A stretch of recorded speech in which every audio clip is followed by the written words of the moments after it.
que eso es lo que vamos a tener estos próximos 4 domingos. Partimos con mayordomía del espíritu, después mayordomía del tiempo, mayordomía de las relaciones y finalizamos el día justo de la asamblea, además, con mayordomía de los recursos. Así que vamos, como decía entonces, a meditar respecto de este tema que es la mayordomía, ¿ya? Y este domingo, como decía, nos corresponde hablar de mayordomía y la espiritualidad, y le puse por título Un mayordomo conforme al plan del Señor. ¿Qué es un mayordomo?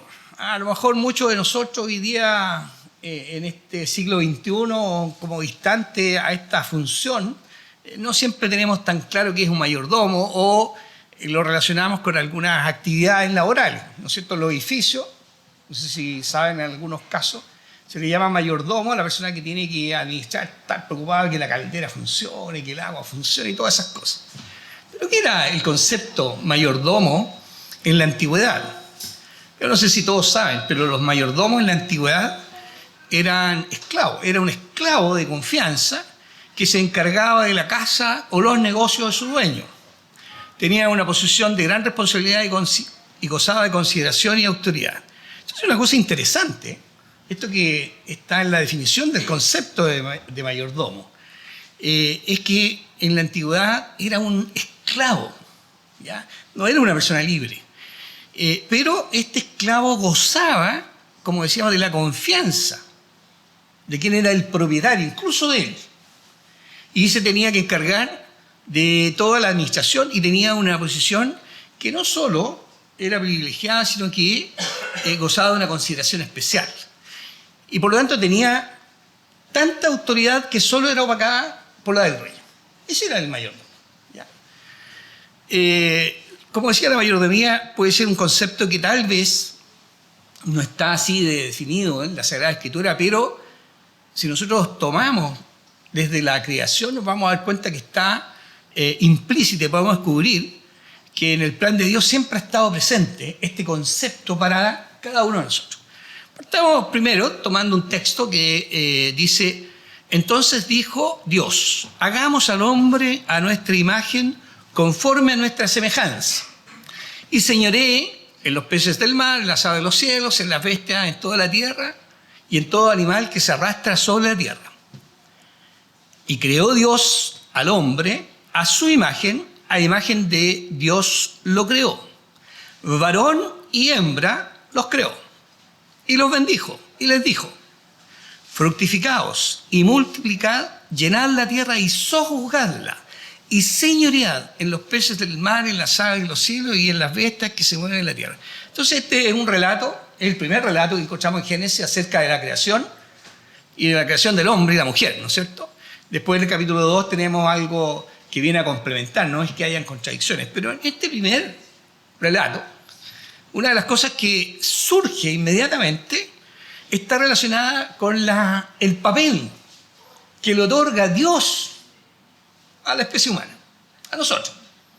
Dice que estamos ahí para sojuzgar y administrar esta creación de Dios. Es interesante porque pareciera ser que a veces nos lleva esto de la espiritualidad a pensar que la espiritualidad es algo pasivo, donde vamos a estar levantando solo las manos y nada más que eso. No, en realidad es algo activo, que tiene que ver con compromiso, tiene que ver con acciones, tiene que ver con responsabilidad.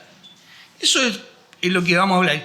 ¿Qué mejor que comenzar el año, como decía, y creo que en ese sentido el consistorio ha tenido esta sabiduría, hablando precisamente de esto, proyectándonos en lo que todos anhelamos? Escuchábamos ahí las oraciones por la asamblea, escuchábamos las oraciones por el sínodo, por la iglesia en general, ¿no es cierto?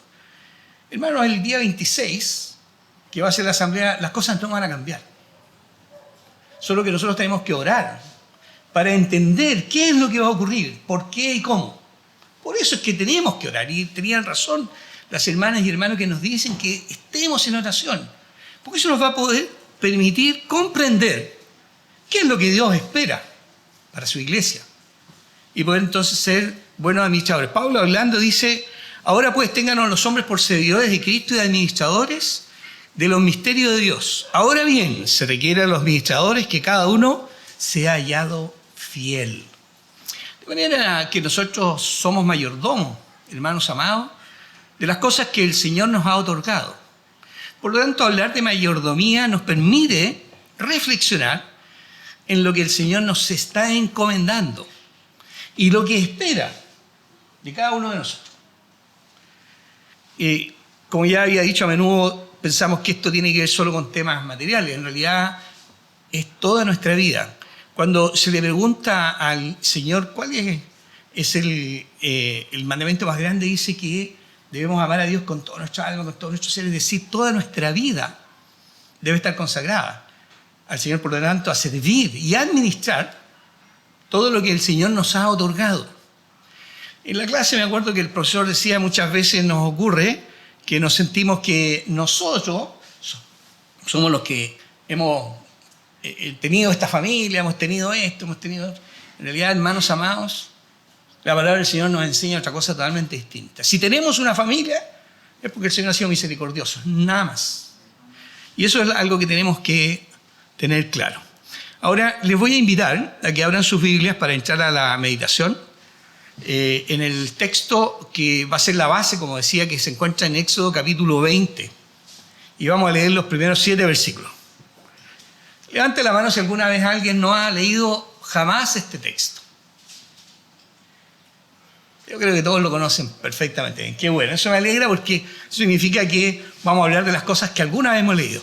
Éxodo capítulo 20. ¿De qué es lo que está hablando Éxodo capítulo 20? Si alguien me puede ayudar. Yo soy medio olvidadizo, por eso pido ayuda. ¿De qué está hablando Éxodo 20? De los mandamientos, la ley de Dios. ¿Qué tiene que ver la ley de Dios con la mayordomía? Bueno, vamos a ver. ¿Tienen todos la Biblia abierta? ¿Amén? Muy bien. Dice, y habló Dios todas estas palabras diciendo, yo soy Jehová tu Dios, que te saqué de la tierra de Egipto, de casa de servidumbre. No tendrás dioses ajenos delante de mí. No te harás imagen ni ninguna semejanza de lo que está arriba en el cielo, ni abajo en la tierra, ni en las aguas debajo de la tierra. No te inclinarás a ellas, ni las honrarás, porque yo soy Jehová tu Dios, fuerte, celoso, que visito la maldad de los padres sobre los hijos hasta la 3ª y 4ª generación de los que me aborrecen. Y hago misericordia a millares, a los que aman y guardan mis mandamientos. No tomarás el nombre de Jehová tu Dios en vano, porque no dará por inocente Jehová al que tomare su nombre en vano. Tengamos un momento de oración, hermanos. Padre eterno, misericordioso, estamos inclinados nuevamente delante de ti como pueblo tuyo, Señor, para rendirte este culto en el cual queremos glorificar tu nombre, pero también, Señor, para escuchar lo que tú tienes preparado para cada uno de nuestras vidas. Señor, ten misericordia. Tú sabes, tú nos conoces, especialmente a mí, sabes lo indigno que soy de estar en este lugar, pero rogamos que tú te manifiestes en tu pueblo. Ayúdanos pues a entender y que tu Espíritu Santo, Señor, sea quien nos guíe en la meditación de esta palabra. Oramos a ti en el nombre de Jesucristo, nuestro Señor y Salvador. Amén. Decía entonces, vamos a partir con el tema mayordomo conforme al plan del Señor. Y entonces, la primera cosa que tenemos que saber para ser un mayordomo fiel es que tenemos que conocer las reglas dadas por el dueño. No sé si le ha pasado, y yo creo que esto lo hemos escuchado muchas veces, que suele ocurrir que nos enfrentamos sobre todo con las personas más jóvenes. Los más viejos ya hemos aprendido la lección, la gran mayoría yo creo, que nos dicen, no, es que nadie nos enseña a ser padres. Es una expresión muy común y sobre todo ahora, para justificar muchas de las cosas que ocurren.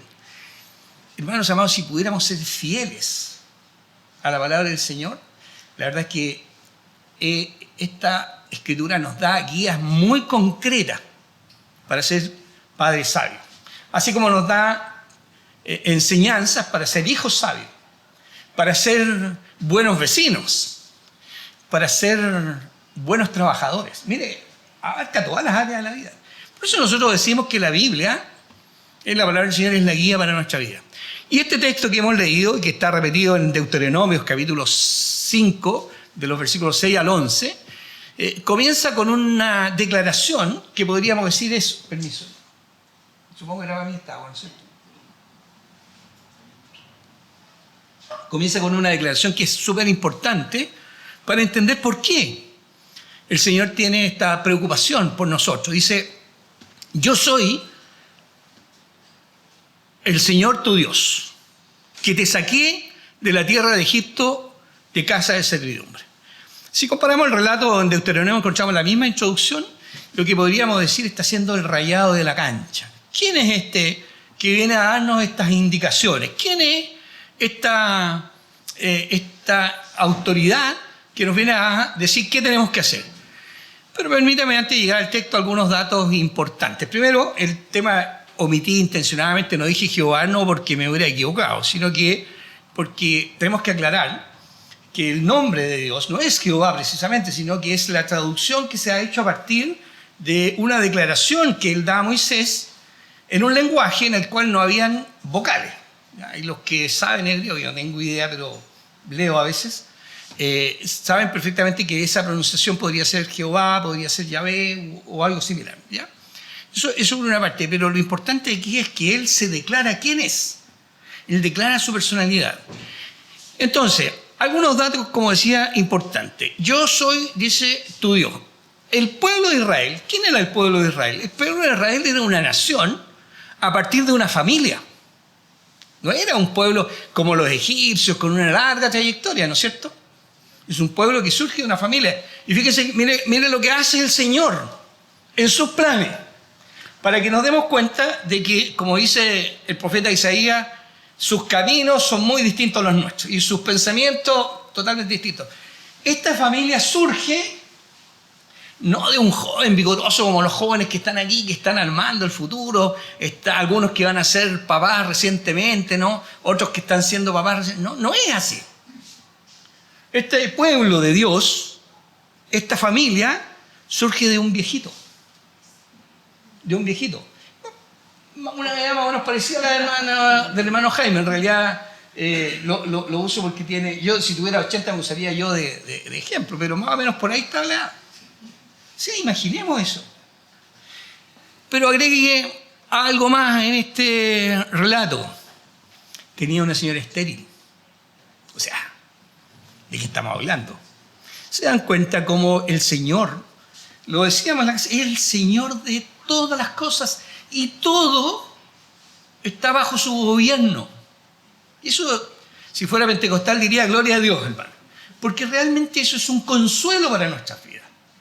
Y en la Escritura esto está tan claramente revelado que a veces me extraña de que nos sentimos abatidos, como si Dios no nos escuchara, como si el Dios de la historia no fuera el mismo de hoy día. Y Dios es inmutable. Entonces dice el texto y la historia, ¿no es cierto?, nos cuenta que una mujer estéril tiene a un hijo y después de una serie de temas. Yo creo que muchos de ustedes han leído esta historia, ¿no es cierto? Y esa mujer estéril tiene un hijo y ese hijo crece un poco, ¿no? Tiene 2 hijos. Uno de los cuales, el mayor, tenía sus cosas, ¿no? De hecho, despreció la primogenitura. En una época en que la primogenitura era importante. Y esto también no podemos dejarlo pasar por alto. Porque a veces se cree que Jacob, que era un tramposo, tenía que validarse, que tenía que hacer las cosas bien. Hermano, no hizo nada bien Jacob. Todo lo que hizo muy malo. Sí, hasta estafó a su suegro. En fin, el relato nos habla. Y ahí, en esas cosas, es como Dios va construyendo su plan, ese que tenía desde antes de la fundación del mundo. ¿Para qué está esto revelado en la Escritura? Para que nosotros entendamos que esto no depende de nosotros, gracias a Dios. Porque si no sería terrible. Sino que depende de lo que Dios quiere hacer. Y este pueblo entonces, nos dice la historia de Israel, llega a un lugar como Egipto, cuando uno de los hijos de Jacob, que era José, ¿no es cierto?, que había sido vendido como esclavo, y era un esclavo, pero era el mayordomo del faraón. O sea, él tenía la autoridad para todo. Y ahí, en ese contexto, llega el pueblo de Israel, esta familia numerosa, como invitada, con cordialidad. Pero lo que suele ocurrir, ¿no es cierto?, cuando las cosas van mejorando, surgen las odiosidades por los alrededores. Hoy día no es tan distinta la realidad de nuestra sociedad, hermano. ¿Cuántas veces nos enfrentamos a estas odiosidades que se ven cuando los creyentes empiezan a crecer? La misma iglesia, ¿cuántas veces no se ve afectada por el entorno cuando empieza a predicar el Evangelio? Escuchamos que hay lugares en el mundo todavía, ¿no es cierto?, donde la predicación puede significar hasta la pérdida de la vida. Bueno, eso pasa aquí a este pueblo, ¿no es cierto? Y este pueblo entonces finalmente se transforma ahora en esclavo. Y en esclavos cuyas condiciones eran tremendamente precarias, de explotación y maltrato.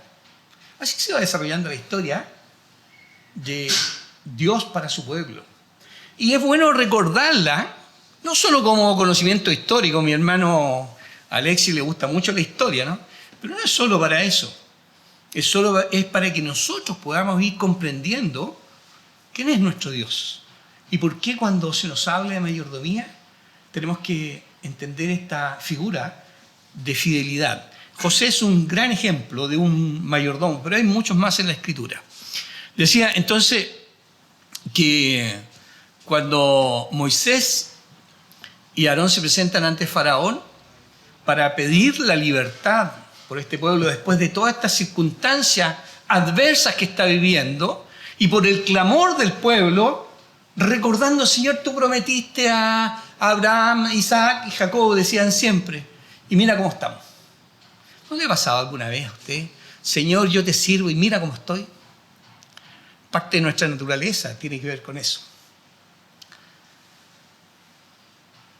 Sin embargo, el Señor va a orar como Él quiere y dice que escoge a Moisés. La historia también de Moisés, yo creo que muchos de ustedes la conocen, es motivo de otra tal vez temática, pero ellos van y se presentan delante de Faraón para pedir la libertad de este pueblo. Pero no la libertad para hacer lo que quisieran. Y si uno lee el texto, dice la libertad para hacer fiesta solemne.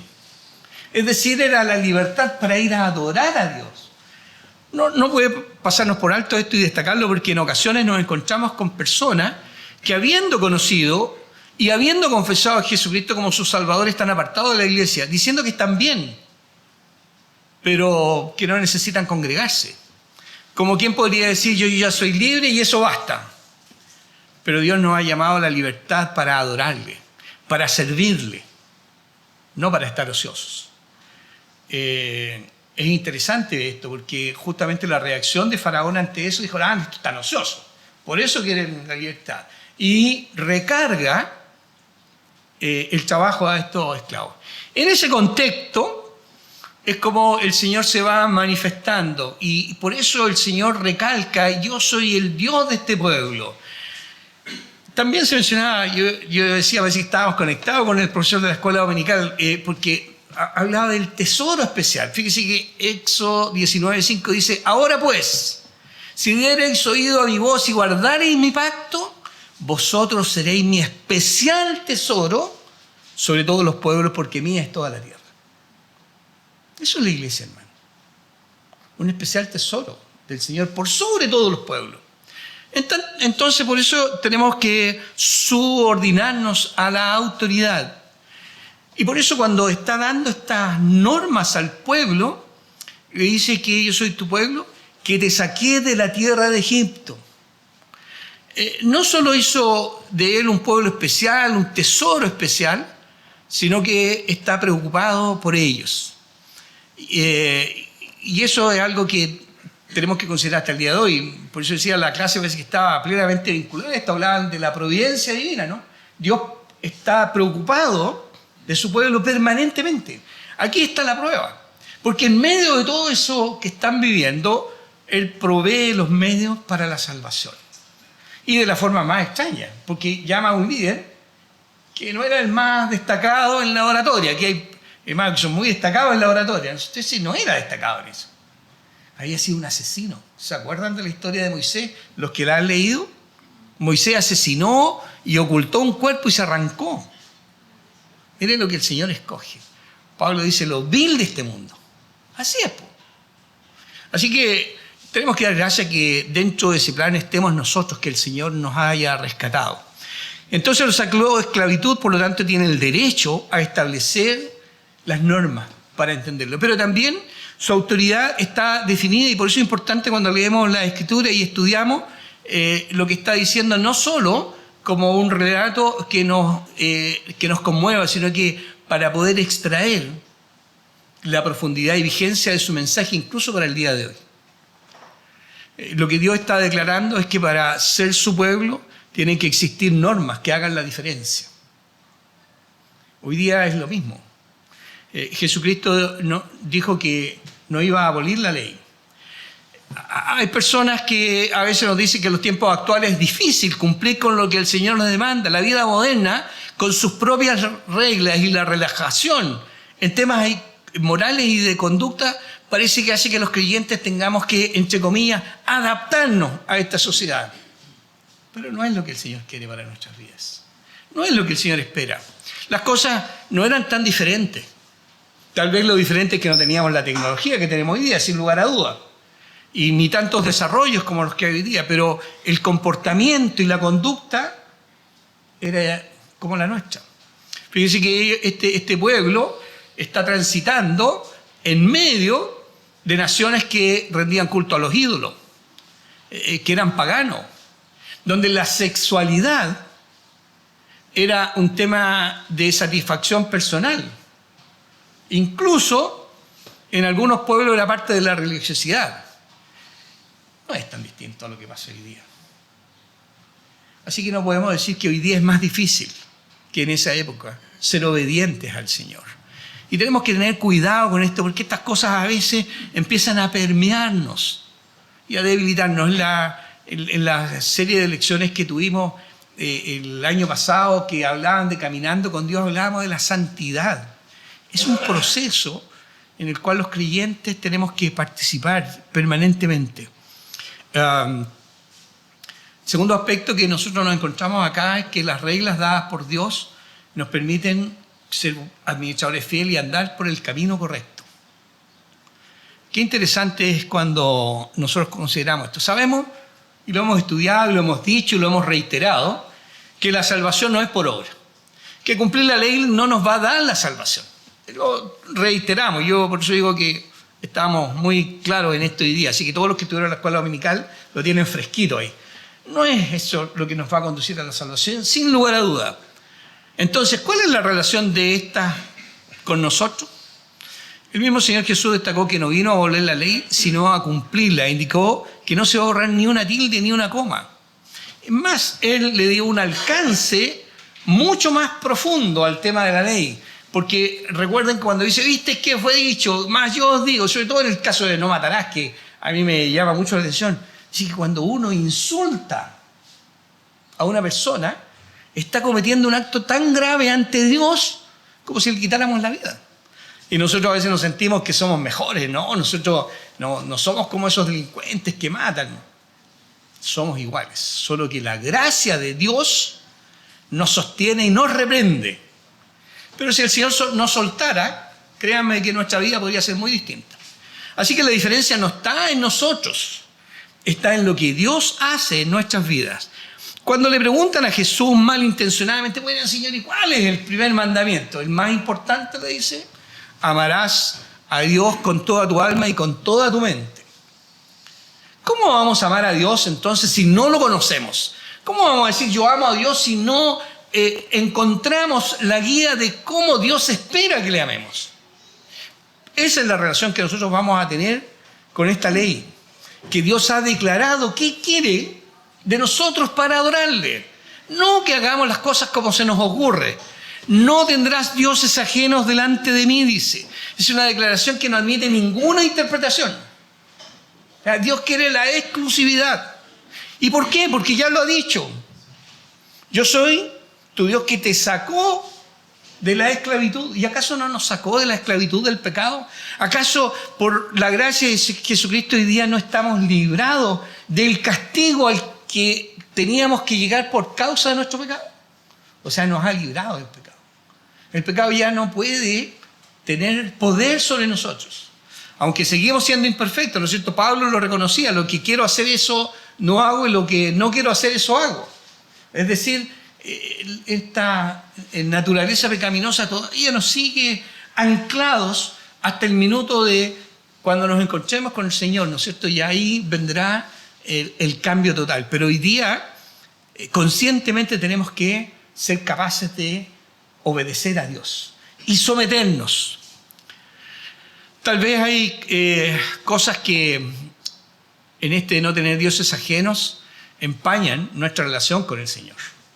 A veces nosotros decimos, no, yo no tengo dioses, pero hay muchos elementos en nuestra vida que vienen a ocupar el lugar y mayor importancia que el Señor. Y eso es algo sobre lo que cada uno de nosotros debemos reflexionar. Porque cuando dice que amar a Dios con todo nuestro ser, implica que no puede haber nada tan importante como el Señor, ni nuestros hijos, ni nuestros nietos, los que somos abuelos, ¿no es cierto? Nos pasa algo especial con los nietos. ¿Para qué decir los que tienen ya bisnietos? Me imagino que debe ser mayor de edad, pero nada de eso, por muy hermoso que esto sea, puede estar a la altura de Dios. Sino que lo contrario, el poner al Señor, como lo más importante de nuestra vida, nos va a permitir entender que todo esto es obra y misericordia de Él. Nada más. Añade el texto, no te harás imagen ni ninguna semejanza de lo que está arriba en el cielo, no las inclinarás, no las honrarás, ¿verdad? ¿Es posible que un hombre, por muy talentoso que sea, pueda expresar la gloria de Dios mediante una imagen o algo similar? El salmista pregunta, ¿a qué me haréis semejante? ¿Con qué me compararé? ¿Cómo podríamos nosotros poner una imagen que pueda representar al Señor? No es posible. Claro, el pueblo evangélico, podríamos decir, es bastante fiel, nuestros templos son bastante más sobrios, ¿ya? Sin embargo, de repente podemos incurrir en idolatría cuando estas cosas empiezan a cobrar una importancia mayor. Una de las cosas que caracteriza al pueblo evangélico desde sus comienzos de la Reforma era que la centralidad del culto estaba en la palabra del Señor. Podía no haber música, hay una época en la que ni siquiera había música. Si tomamos los relatos de la iglesia primitiva, no dice que cantaban, nada, solo se habla de las predicaciones. Recuerden, en uno de los capítulos de Hechos habla de que la predicación del apóstol Pablo fue tan larga que una persona se quedó dormida. Así que si alguien se me queda dormido hoy día no me voy a sentir mal. Decía entonces que lo importante y lo central está relacionado con la palabra del Señor. Por eso es algo que no podemos dejar de lado. Y por eso los cultos y el pueblo evangélico, incluso el púlpito, se trataba de colocar lo más céntrico posible por esa idea. Los sacramentos, la disciplina son las expresiones, como sabemos, ¿no es cierto?, de la verdadera iglesia. Podríamos no tener esa cruz, que es muy bonita. Podríamos no tener flores, velas. Da lo mismo eso. Eso no es lo relevante. Y a veces estas cosas pueden transformarse en idolatría. No, hermano, es que tiene que prender la velita porque la velita representa. Da lo mismo. Mientras leamos la Biblia, no necesito representarla. Si lo hago y lo hermoseo, maravilloso. Pero no se puede transformar en el ídolo. Así que tenemos que tener claro, no hacer imagen ni ninguna semejanza de lo que está arriba en el cielo. Sin embargo, esta naturaleza nuestra de querer tener algo tangible ocurre desde la antigüedad. Si podemos seguir leyendo el libro de Éxodo, nos vamos a encontrar que ante la tardanza de Moisés, ¿qué hizo el pueblo? No, le dijo a Aarón, ¿sabéis qué? Haznos algo que veamos, pues si no estamos viendo las cosas. Y entonces sacaron las cosas de oro, las mujeres. Hay un acto ahí interesante de desprendimiento, que podría ser de imitación, ¿no es cierto? Y vienen y hacen un becerro hermoso de oro, brillante, material precioso. Dios aborrece eso, lo detesta, no es lo que Él espera. Entonces nosotros tenemos que tener claridad. El que quiera adorar al Señor tiene que adorarle en espíritu y en verdad. Y eso es claro. Y las buenas intenciones no pueden opacar lo que la Escritura dice. Porque las buenas intenciones nos pueden pasar lo que ocurrió con el pueblo. Ya sabemos cómo es la historia que ocurrió en el pueblo de Israel. Yo soy Jehová tu Dios, fuerte, celoso. Él tiene el derecho a exigir esta exclusividad y a ser celoso. A veces el celo en las relaciones de pareja puede ser nocivo, ¿no? Porque se transforma en esto que se llama celópata. ¿Celópata? Sí. Le pregunto a mi hermano que es psicólogo, porque a ellos lo he escuchado mucho hablar de ese término. Pero las relaciones de celo acá está hablando de amor y de exclusividad. Es interesante eso. Y dice eso claro, para que no tengamos ninguna duda acerca de lo que Dios espera. Y fíjense que lo que dice: visito la maldad de los padres sobre los hijos hasta la tercera y cuarta generación de los que me aborrecen. O sea, esta consecuencia del apartarse del Señor, de no poder estar en los planes del Señor, va a arrastrar a nuestras generaciones, dice, a esos hijos que van a venir después. Pero dice a continuación en el versículo 6, y hago misericordia a millares. Qué promesa más hermosa de entender que cuando el Señor toca nuestras vidas, esta promesa va a abarcar a los que vienen después de nosotros. Como eso no nos ha de maravillar, hermanos, e impulsarlos a ser obedientes. A los que aman y guardan mis mandamientos. Y si hago misericordia a millares, a los que aman y guardan mis mandamientos. Tengo un amigo que siempre discutía que ese texto de Romano que dice a los que aman a Dios todas las cosas le ayudan a bien, decía que estaba mal traducido, que debía decir a los que Dios ama. Al principio sí me parecía correcto, pero revisando lo que dice la Escritura y aquí también, está correcto. Los que aman a Dios son aquellos a quienes Dios llamó. Nosotros estamos por causa del pecado impedidos de amar a Dios por iniciativa propia. Si el Espíritu Santo no toca el corazón nuestro, no es posible sentir amor por Dios y mucho menos querer guardar sus mandamientos.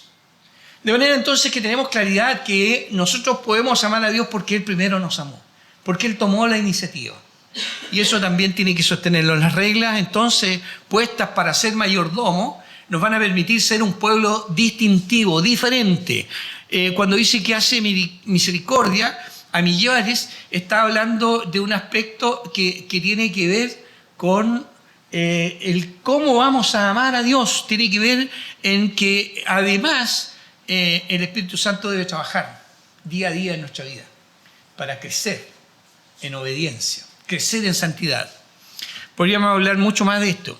Sin embargo, digamos que amar al Señor nos debe conducir a tener gozo en cumplir la ley de Dios, a tener gozo en ser obediente al pacto de gracia, que es el mismo pacto desde la antigüedad y que está basado en el sacrificio de Cristo, que se ilustra por el contenido de la ley, esta ley que nos habla del rescate, de libertad, y por lo tanto la obediencia tiene que ser la respuesta agradecida. Pero esta ley también nos permite poder tener una diferencia que traiga luz en medio de la oscuridad. Por lo tanto, debería ser alegre. Salmo 19, David dice, los mandamientos de Jehová son rectos, que alegran el corazón. Hay personas que nos dicen, oye, no, es que estar en la iglesia es para ser amargado. ¿Ya? Y mire lo que dice acá. Los mandamientos de Dios alegran el corazón. ¿Alegran su corazón, hermano amado? Hoy día son motivo de gozo para su vida. Deseables, dice más adelante, son más que el oro, y mucho más que oro afinado, y dulces más que miel que la que destila del panal. Esto debería ser el centro de la vida de este pueblo de Israel. Sin embargo, vemos que la historia nos cuenta cómo se iban apartando, cómo dudaban. Hay tantas historias que están ahí que nos permiten comprender que la naturaleza humana no es distinta hoy que ayer. Por lo tanto, si para el pueblo de Israel era difícil, hoy día también es difícil. Pero si para el pueblo de Israel era necesario, Hoy día para su pueblo es necesario que la ley tenga el centro de nuestra vida. Jesucristo dice que la iglesia ha sido llamada para predicar las buenas nuevas, para ser luz en el mundo. Por lo tanto, esta luz tiene que ser clarita, no tiene que ser torcida ni diluida. ¿Y cómo va a ser así si nosotros encontramos que cumplir la ley de Dios en estos tiempos es tan difícil o no va acorde a los tiempos que estamos viviendo, tiempos de hedonismo, egoísmo, exitismo, individualismo y podríamos poner muchas otras cosas? ¿Cómo es posible? Es posible si nosotros ponemos al Señor como el centro, si nosotros amamos a Dios por sobre todas las cosas. Y finaliza con el no tomarás el nombre de Dios, de Jehová tu Dios en vano, porque no dará por inocente al que tomare su nombre en vano. ¿Cómo debemos entonces estar pendientes en esta relación? No tenemos nada que crear ni inventar. El Señor ya nos lo ha revelado. Y por tanto lo que hoy día nosotros tenemos que hacer es sujetarnos. Los mandamientos fueron dados como guía para relacionarnos adecuadamente con el mundo, con nosotros y lo más importante, con el Señor. Sabemos que no vamos a poder cumplir la ley de Dios totalmente. Por eso necesitamos a Jesús como nuestro Salvador. Pero esta ley sigue vigente para tener una vida como el Señor espera de nosotros, para poder, como dice nuestro catecismo, gozar de su presencia permanentemente y que no haya estorbos en esa relación. Hermano Israel la semana pasada en su predicación usaba el texto de Jeremías. No voy a repetir su sermón porque él lo hizo muy bien y lo echaría a perder, pero hay un versículo, el versículo 11, que me ha llamado siempre la atención y me ha impresionado. Dice, porque yo sé los pensamientos que tengo acerca de vosotros, dice Jehová, pensamientos de paz y no de mal, para daros el fin que esperáis. ¿Es esta finalmente tu realidad? ¿Por qué nos cuesta tanto ser obedientes a las enseñanzas del Señor? ¿Por qué se nos dificulta servirles como a veces incluso quisiéramos en nuestros corazones? Entonces la pregunta es, ¿cómo podemos entonces ser mejores mayordomos de su gracia? A eso estamos desafiados en esta mañana. Partir el año poniendo estos desafíos como parte de nuestra vida. Señor, sé tú nuestro Dios, nuestro Señor, que podamos administrar, según tu palabra, las cosas que tú nos has otorgado para mayor honra y mayor gloria de tu santo nombre. Oremos, hermanos. Nuestro buen Dios y Padre Celestial,